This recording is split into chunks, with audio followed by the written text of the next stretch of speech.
Hello everyone, welcome to the Sam Fury Show. In this episode, Sam from samfury.com and Aventuras from sfnonfictionbooks.com discuss the final chapters of The Message Game, written by Ice White. These chapters focus on a deeper understanding of game. All right, everyone, let's be real for a sec. Dating these days, it's a bit of a jungle out there, isn't it? It really is. So if you're tired of striking out with those same old lines and you're ready to step up your game, well, this deep dive is for you because we are cracking open the message game. Yeah. Now, this isn't your typical dating advice book. We're talking about going way beyond those cheesy pickup lines and really diving deep into the nuances of modern romance. Yeah, absolutely. And I think what's fascinating right off the bat is how this book, it kind of positions itself. Yeah. You know, it's less about these quick dating fixes, those like Band-Aid solutions, and more about, it's almost like fostering a community, like a self-improvement movement, but for dating, which is interesting. I totally see that. In fact, the blog post we're looking at even called it a way of life. Yeah. Which, okay, maybe that's a little extreme, but it does make you wonder, right? Is there something to this whole dating as self-improvement idea? Absolutely. And, you know, it taps into this really human desire for deeper connections, going beyond those surface level interactions. And that actually leads perfectly to one of the book's most intriguing points.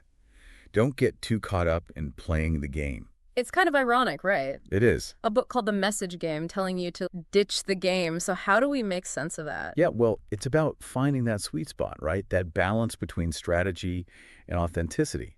You know, the book seems to advocate for genuine self-improvement as a way to actually become more attractive, not just appear more attractive, which I think is refreshing, honestly. Yeah, because who hasn't encountered those profiles, right? Where it just seems too polished, too perfect, almost a little bit off-putting. This book argues that true attraction stems from genuine passion and interest in life. Yeah. So by focusing on yourself, on your growth, you naturally become more engaging and attractive to others. So it's less about memorizing pickup lines and more about becoming the most interesting version of yourself. Okay, I can definitely get behind that. And yeah, the book does dive into some specific tactics, especially when it comes to transitioning from the digital world to actual face-to-face interaction. And that's where things get, well, a little bit bold. Ooh, I love a little boldness. Let's hear it. What's this book gotta say? So picture this. You're hitting it off with someone, the conversation is flowing, and instead of that whole "can I have your number" dance, the book suggests a more assertive approach. Imagine this.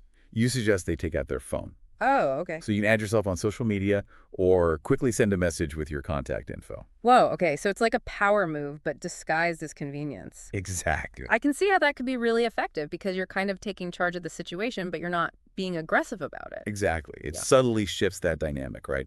Showing initiative, confidence, which can be incredibly attractive. It's intriguing.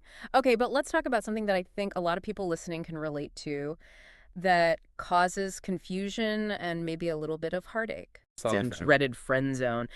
Does this book offer any advice on, how to navigate those sometimes murky waters? It does. And it's actually one of the, I think, most fascinating parts of the message game. So the book encourages approaching dates with, get this, a best friend vibe. Now, on the surface, that just sounds counterintuitive. Wouldn't that be a one-way ticket to the friend zone? That's the million-dollar question, right? Yeah.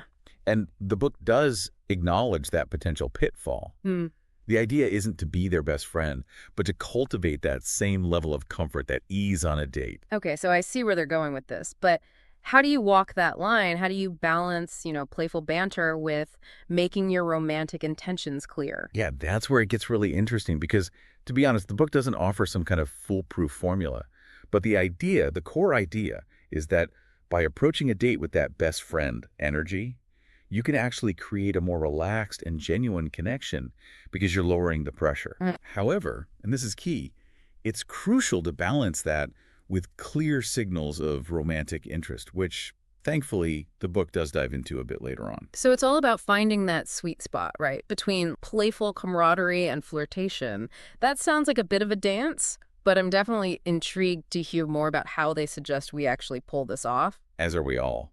And speaking of delicate dances, the book also has some, let's say, unexpected advice about what to do, or rather what not to do, in the days leading up to a date. So we've talked about, ditching the dating game playbook and really just embracing our authentic selves. Right. But what about all those pre-date rituals? Like all the texting, the trying to read into every emoji. Is the book giving those a thumbs up or a thumbs down? Well, get ready to be surprised because the book actually advises against a lot of pre-date texting.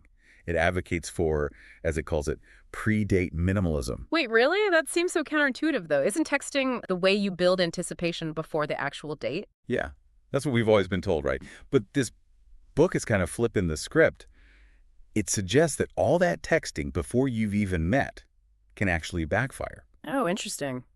The book argues that saving most of the conversation for the actual date, it heightens anticipation, right? Mm-hmm. Prevents those awkward texting mishaps and allows for a more authentic connection when you actually meet face-to-face. So less digital chatter, more real-life sparks. Exactly. Okay, I can get on board with the pre-date minimalism idea. I can see how that could work. But what about when you're actually on the date? The book has us ditching the whole dating game script, embracing our inner best friend. But does it give us anything concrete about physical intimacy? We're not talking like pickup artist moves or anything, but, Well, you're in luck because the book actually offers one very specific piece of advice in the physical escalation department, and it's not what you would expect. Okay, now you have to tell me. What's the secret move according to the message game? Hold hands. Hold hands. That's it. It might sound surprisingly simple, especially given how complicated dating can be these days, but the book really emphasizes the power of physical touch, something that often gets lost in our digital world.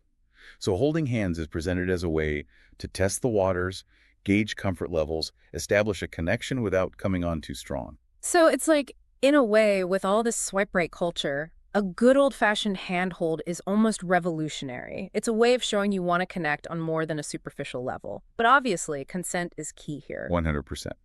And the book makes that very clear. It emphasizes paying close attention to the other person's cues, respecting their boundaries. If they flinch, if they pull away, you respect that. Absolutely. You don't force anything. It's all about reading the room, or reading the date, I guess, in this case.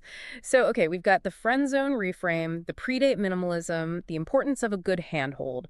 What other golden nuggets of wisdom did this book have for us? Well, the blog post actually did a great job of taking some of the book's key takeaways and turning them into an action plan, which I think could be really helpful for our listeners. Okay, I like it. Let's break it down. What does this action plan tell us to do?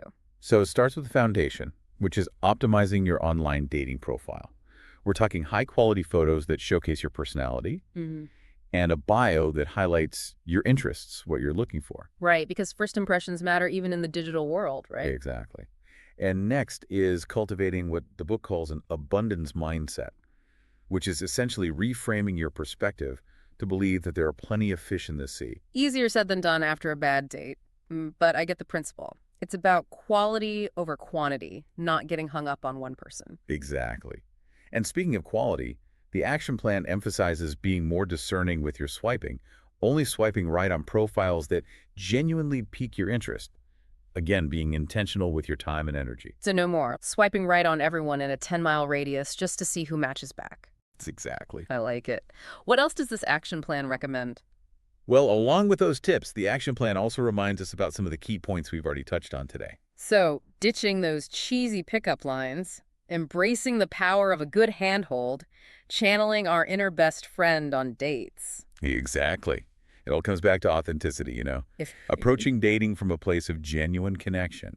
Yeah. And yeah, like you mentioned, the action plan encourages trying that bold phone move instead of the typical "can I get your number" dance. I've got to admit, that one still has me a bit curious. It's just so unexpected. Right. And that's part of what makes it so effective, I think. It's about taking control, but in a way that's confident, not aggressive. And of course, the action plan reminds us how important clear communication is, respecting boundaries, especially when it comes to physical touch, which brings us back to that friend zone thing, right? It's all well and good to approach a date with that playful best friend vibe, but how do you walk that line? How do you avoid sending mixed signals? Because, let's be honest, no one wants to be stuck in the friend zone. it's a valid concern. And honestly, even outside of dating advice, it's something people struggle with all the time, right? When does a close friendship have the potential to become something more? Yeah. And there's no easy answer, but I think it comes down to paying attention to those subtle cues, those little things like lingering glances, those compliments that seem a little deeper than usual. So it's about creating a space where those feelings, if they're there, they can kind of come out naturally without, jeopardizing the whole connection. Easier said than done, though, right? Definitely takes practice and a good bit of self-awareness. But remember, the book really emphasizes authenticity above all else. So I think if you're genuinely interested in someone, let those feelings come through in your interactions. It makes sense. What's funny is this whole conversation has me thinking maybe the real message of the message game is that dating shouldn't feel like a game at all. Yeah. It's more about connecting with another person Yeah. authentically and respectfully. That's a great way to put it. It's about being present, being open, and allowing yourself to be vulnerable enough to build a real connection, even if it means taking a chance or two. Well said.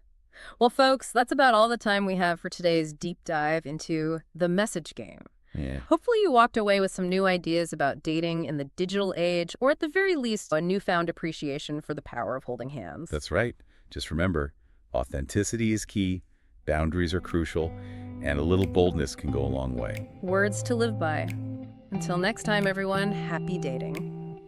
Thanks for tuning in to The Sam Fury Show. If you found this episode useful, let us know with a like, follow, and share. Also, if you haven't already, be sure to visit samfury.com to get free access to all our original summaries, which you can download as PDFs, as well as other exclusive content. It's all completely free at samfury.com.